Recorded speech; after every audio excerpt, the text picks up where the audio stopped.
The United Nations Children Fund and Innovations Incubator Outbox Pitch Sessions, which will see a rollout of a grant facilitation of up to 77 million shillings to winning startups keen on social entrepreneurship. Children have not been to school for almost 1 year or 1 year plus.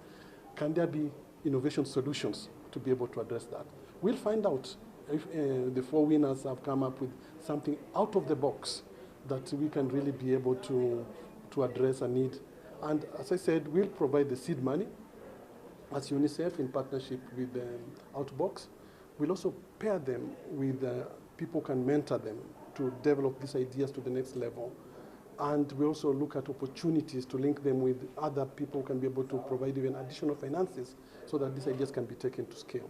A shot in the arm aimed at hand-holding innovators with much-needed mentorship and business skills, but also to provide solutions to challenges affecting mainly children. If we happen to win like the Unicef, 77 millions, it will help us, to go through what we call the clinical trials.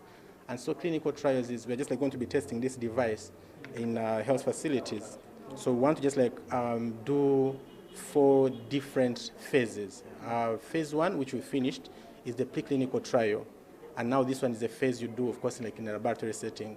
So you're testing this device in a laboratory and exposing it to conditions which it would have to be exposed to when it goes to the clinics or maybe to the hospitals. With micro, small and medium enterprises struggling to recover from the effects of the pandemic, support to startups is a welcome call and should help the country leap safely into the new normal, a trend characterized by tech-based solutions. The expectation is that by working with other people, largely the private sector, social businesses, they will be able to innovate. And from COVID, you saw that it's very hard to work alone. We all need to work as a collective to ensure that these issues are addressed.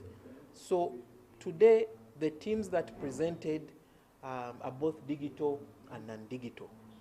And we are focused on both to ensure that we see the impact